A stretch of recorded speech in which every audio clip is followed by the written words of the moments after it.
Hello students, in this video we are going to study about the networking device which in our previous video we have already completed with the Ethernet card.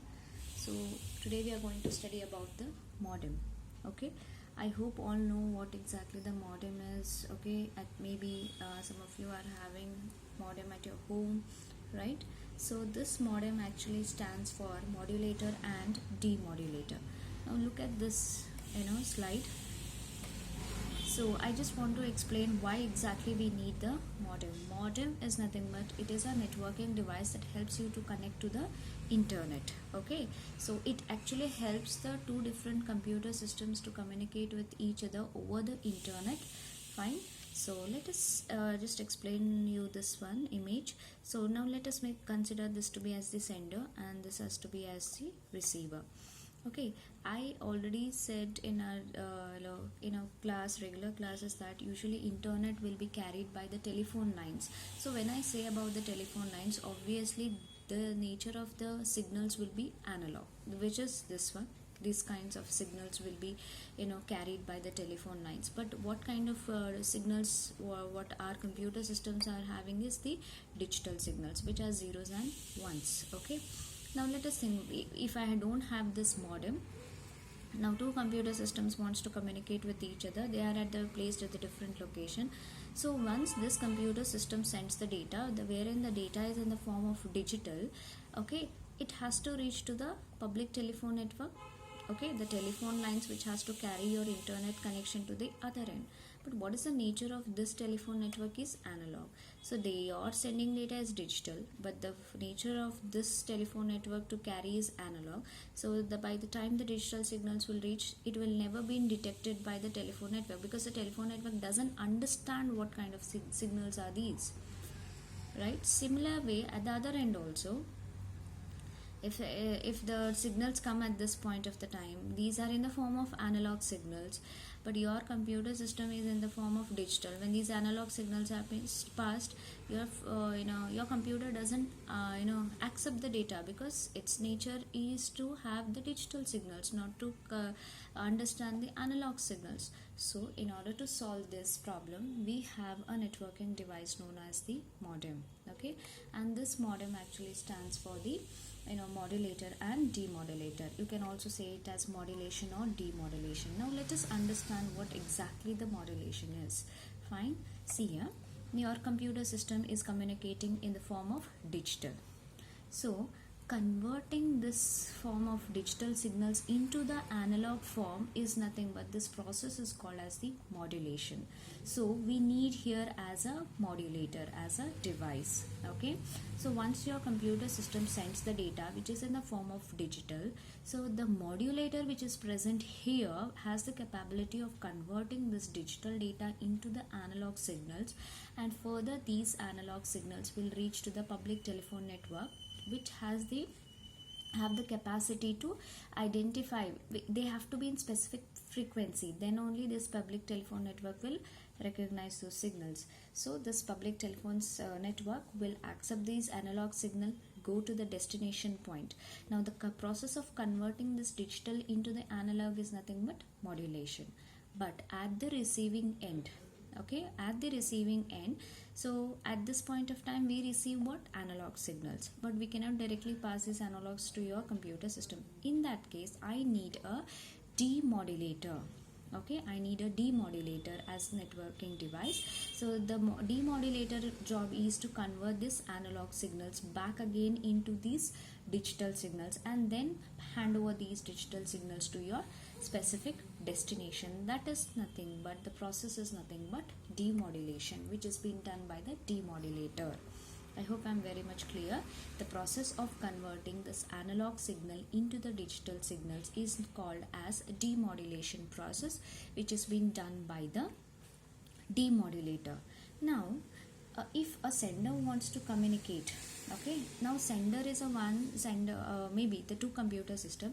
each computer system have the capability to accept and receive. So in this situation, we need a modulator plus a demodulator. Two devices I need, two different networking devices I need, because if you are acting as a sender, you have to use the modulator as a device, and at the time of receiver you have to make use of the demodulator device. So in order to have the two different devices, they have combined both the modulation process and the demodulation process in a single device known as the modem. That is why modem actually stands for modulator and demodulator. MO, that stands for modulator, DEM stands for demodulator. They have combined both this process into the single device that is known as modem. That is why no matter you send the signals or you receive the signals, this modem has the capability to convert the digital signals into analog and back again at the time of receiving analog back again to the digital. Hence it is known as the modem. Okay, so here what is the main work of modem is, modem actually changes the digital data from the computer into the analog signals. Okay, at the time of receiving, the modem at the receiving call, it actually changes the analog signals back again to the digital data to the computer. The shift between the digital data to the analog and back again from analog to the digital allows two different computers to communicate with each other.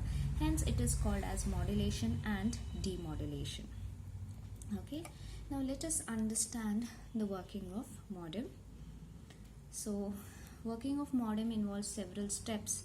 So in order to clearly understand understand, I have written in the form of steps like this, but in examination you have to write these all steps in terms of points, not in this diagrammatic form. Just to make you all to clearly understand, I have written all those points in the form of diagrammatic form here. Okay, now let us start with the working. Now let us consider these are the two different computers. Now these computers can also be called as the terminals. Okay, now let us understand. The first step is the modem actually converts this digital data signals to the audio frequency signals. What I was using as analog signals, they are nothing but the audio frequency signals, which are in the frequency range that the telephone lines can recognize it. Okay, this modem converts its digital signals. Now when it is converting, always it is, the process is nothing but the modulation here. It is converting into audio frequency tones which are in the frequency that the telephone lines can transmit. Okay, it will recognize and it will transmit at the other end. And at the other end, what happens, it can also convert the transmitted tones. Now these are nothing but your transmitted tones back again into the digital information. That is done by the demodulation, which is again nothing but the modem. I hope you are understanding. The first step is your computer system will transmit the digital data, which will be converted in the form of audio frequency tones which are in the range of telephone lines which can transmit them. At the other end, the transmitted signals will be converted back again into the digital data and then given to the at the other end. Now next steps what we are studying is, before it transmit the data, what connections are being done between the computer and the modem. Okay, before any transmission takes place at this part, we are not studying this part, how the telephone lines are transmitting. We are not studying this.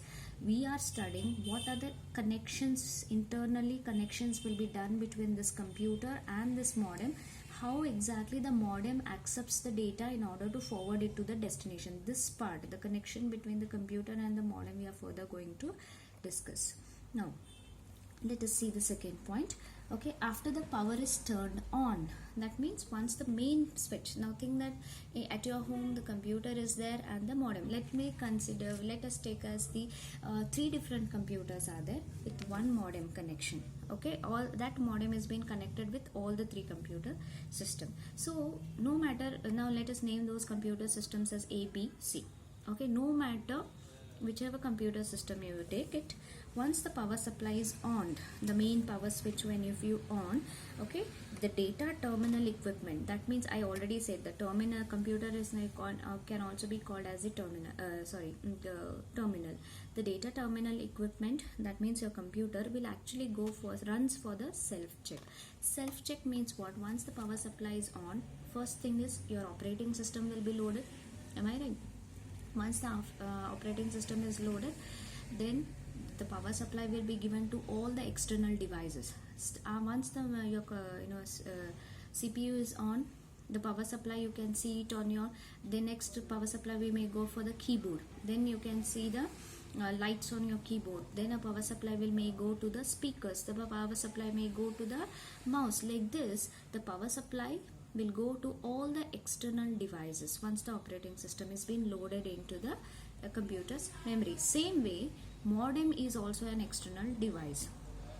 Understood? So once the power supply is on, your computer system will runs for the self check. I am telling about what exactly the self check happens. Operating system will be loaded and the power supply will be passed to all the external devices.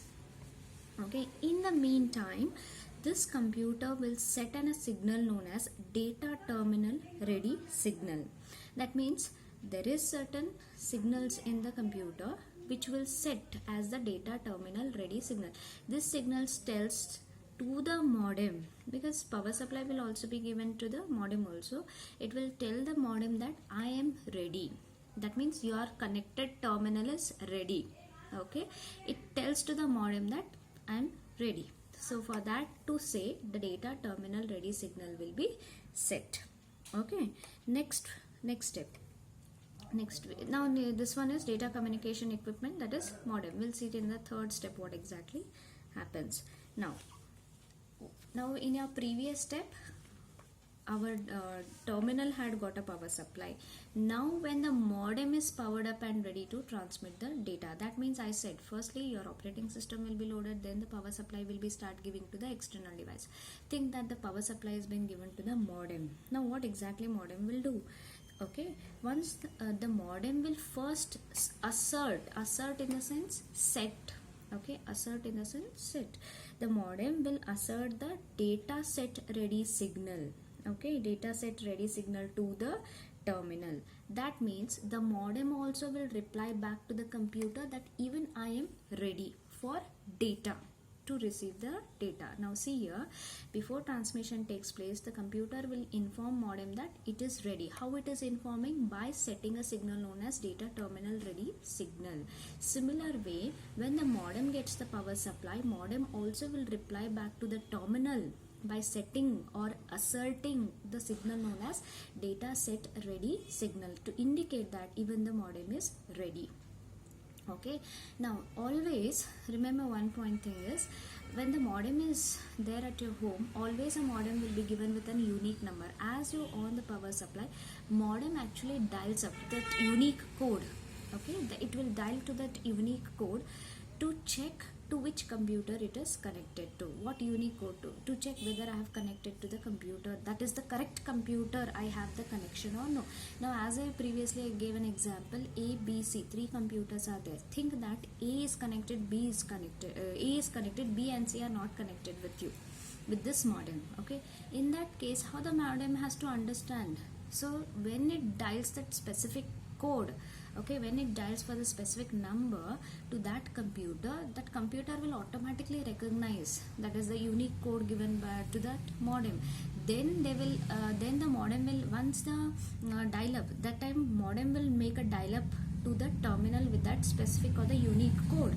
Now once the terminal recognizes or your computer recognizes that code, the terminal will reply with a specified tone to the modem. A tone will be sent to the modem. Then the modem will understand, yes, this is a computer to which I have connected to. All the modems. Okay, that is why you can see that as soon as you on the modem power supply, you can hear one beep sounds in the modem. That is nothing but the modem has sent a code to your computer system, and your computer system has replied back to the modem that that is the correct computer which it has made the connection. And you can see the blinking lights also on your modem. Okay, so what we are exactly studying is before transmitting what exactly the connections has to be made between this computer and this modem. All this what we are discussing will be done by internally between the computer and the modem itself. We need not to do anything externally. Understood? Now let us study the fourth point, which is very very important. Okay, so all these dial-up tones, specified tones, everything will be done. Next, in the fourth point, what happens now, this terminal. Okay, so when the terminal has the characters to send, now connection is being done. When the terminal has the characters to send, terminal will have to first request to the model.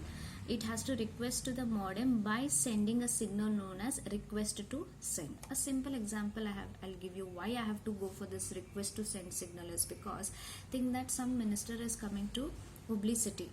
Okay, so what exactly they do is they will inform all the traffic police in the Hubli city through which road they have to pass through.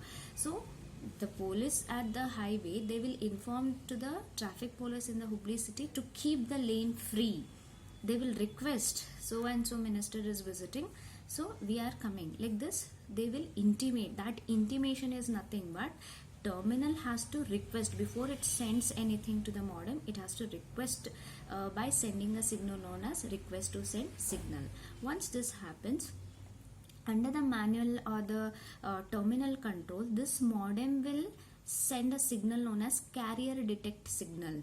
Okay, once the terminal requests to this modem will send a signal known as carrier detect signal. This carrier detect signal, what it does is it will establish the physical connection between this terminal and this modem. Now you may ask why exactly this carrier detect signal is required. As I said, let us take with three examples, A, B, C, with three computer systems. Now think that in this scenario, A is also connected, B is also connected, and C is also connected to the modem. Okay, think that A is already communicating with the B, A is already communicating with the modem. Simultaneously, B also wants to send the data. While A is already, it is making an arrangement, it wants to send the data. Okay, simultaneously B also wants to send the data. In that case, how the modem has to recognize? So it will do it.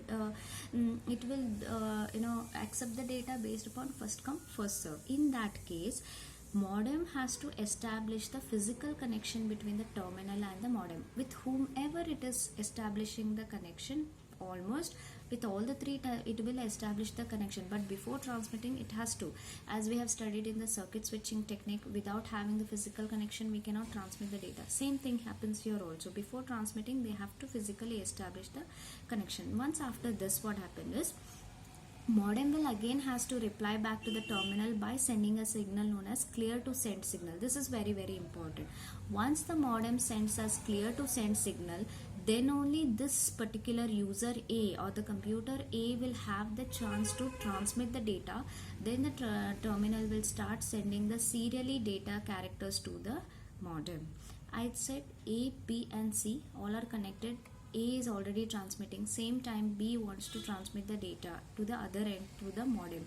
That time modem is already established, modem is already communicating with this terminal. Until and unless that modem gives the clear to send signal to that particular user B cannot send the data through the modem. It has to wait, because the clear to send signal is given to this user A, this computer A. Okay, same way. Okay, until and unless this clear to send signal is being given to particular computer system, no computer system can transmit the data. Right now it is busy with the user A. So once this signal is given to this terminal, then the terminal will recognize and it will start sending the data serially. I hope it is very much clear. Now think that now the characters, all the characters is being sent by the terminal. Okay, now all the character, maybe if it is at the last character to be sent. So when the terminal has sent all its characters, it makes the request to send signal. This is RTS is nothing but this one, request to send signal, very high. Once this request to send signal is high, because it is being given to the modem, right? Once this RTS signal is high, modem will clearly understand that is all the characters are being end. That means all the characters are being sent by the terminal. Then it will unassert this clear to send signal. Okay, unaccept means it will remove that signal. It will remove this signal and hence it will stop transmitting. Now this is with user A. B is already is in queue. Okay, simultaneously C also wants to come in. That time already carrier detect connection establishment will be done with the B and C also. Then second chance will be given to the user B based upon first come first serve. First come first serve. Then the modem will send a signal, clear to send signal to user B. That time B computers can start transmitting. Okay, until this carrier detects signal, no matter how many computer systems are connected to the computer, with the modem, all will have these all steps. Okay, only at the time of transmitting your data, modem has to send a signal, clear to send signal to that particular terminal. So once that it has to request, then modem has to send this CTS signal. Once it is set, then it will start transmitting. If that is the last character, then request to send signal will be high. That makes an indication to the modem to understand that all the characters which are there in the terminal has been sent. After that, further modem will convert all your data into the, and whatever the simultaneously it will be converting whatever the digital data you are sending, that will be simultaneously converted analog into analog signals. Then further modem will send these signals to the in the form of audio frequency, which with these are in the frequency range where the telephone lines can detect. Okay, and then those analog signals will be converted, then those will be reach to the destination. Before it reach to the destination, those will has to be converted by the modem. Again, at the receiving end, similar handshakes will happen. Handshakes in the sense similar connection, how the connection at this point by data terminal ready signal, okay, request to send signal, okay, all the different kinds of data set ready signal, dial-up specified, whatever the connections between this at the sender side happens, same connection will be done at the receiver side also, between this modem and the computer. Similar handshakes will happen at the other end also. Then this modem will convert that analog to the digital and then hand over the data to the destination. This is how the working of the modem will be. This is very easy to see. The points are many, but if you learn through this in the diagrammatic form, it is very to understand, but it is not been allowed to write your answer in this form in the examination. Please write it in the form of points. I have, for the explanation purpose, I have written in the diagrammatic form. Clearly you understand this, all these steps. It is very, very easy. Okay, and modem actually comes in the two forms. One is internal modem, one is the external modem. Okay, this internal modems will be fixed within the computers. So at the high-end computers and all, they come with the internal modem, but whatever we are using the computers in our college computer lab and all, we are using the external modems. Okay, the modems that are connected externally to the computers and other peripherals, they are being connected. Such modems are usually called as an external. At your home, whatever you are having, those are all external modems. Okay. Now let us see the next networking device, that is the hub. This hub we have already studied in the star topology. Am I right? The hub is nothing but it's a hardware device that is used to connect the several computers together. Can you see? This is acting as a central device to which all the several different computer systems are connected to. So if it is in the form of star, then I can say it's a star topology. Okay. Now this hub actually consists of multiple independent but connected modules of a network. You can see these are nothing but multiple independent connected modules of a network. Why we call it as multiple connected modules of a network? Because now think that what is the capacity of this network right now is 1, 2, 3, 4, 5, 6, 7, 8 ports are there. Usually hubs will come with the ports with 2, okay, 2, 4 and 8. So many ports you can have, only 2 or 4 or 8. That's the maximum capacity, how many ports has to be there onto the hub. Now this is what is only 8 different computers I can connect. What if I want to extend my network? What if I want to connect 40 or 10 or 12 computers? So in that case, what you will do, you will disconnect this one, a LAN wire Ethernet cable you will take, you will plug into this unavailable port. Let us take these are 2 different hubs. Now 8, 9, 10, 11, 12. 12 my network size has to be 12. Now what I'll do is I'll unplug this one. I'll plug the Ethernet cable. Now what cable we are using is this, all is Ethernet cable. When I was explaining about Ethernet card, I've shown how exactly the Ethernet cables look like, isn't it? So I'll take that Ethernet cable and make a connection between this one and this one. I'll connect this to this. When I connect to this, that means extra 3 different computers I can connect to. Okay, this is how I can enhance my network size. That is why I said it consists of multiple modules of a network. Now these are called as the modules of the network because they are helping you to extend the size of your network. And inter-network equipment. Inter-network equipment is nothing but this hub itself. Okay, it can also be called as the concentrator. So concentrator is a device that provides a central connection point. It is acting as a central connection point for cables. Okay, for the cables which will connect the different workstations, servers, or the peripherals. Okay, next is hub includes a series of ports that each accept the network cable, isn't it? These are nothing but the ports. Ports actually provides you the connection. Okay, it has a series of ports that accepts the network cable, and hub can forward the data packets to all the connected workstations. Okay, hub provides all the packets available to all these workstations. Now in one example I'll tell you. Okay, suppose think that this is the sender, okay, and this is this node is the receiver. Now if the sender sends a message known as hi, okay, that hi message will go to this port. Now that packet will be made available to all of the ports, okay, all of the connected ports. Okay, that hi message will also come to this node, it will come to this node, it comes to this node, this as well as it reaches to the destination. What does the other computer system will do? They will always, when I said about the packets, obviously it will be having the sender IP address and the receiver's IP address and the actual data what is to be sent, right? These node will check an incoming packets. They will check for the destination address on incoming packets. When it doesn't match, it will discard. So similarly, all these nodes will discard. So when that packet reaches to this destination, IP address matches, and hence this packet will be accepted by this destination. Similarly, when this destination wants to reply back, it may send the message as hello. That hello, it will reach to this port, and then that packet hello will be given to all the connected ports. It will make available that packet. A copy of that packet will be sent to all the connected nodes, and then a hello packet will be seen by all these computer systems. That means these all computer systems will come to know what exactly these two computers are exchanging the information. That is the major disadvantage in case of the hub.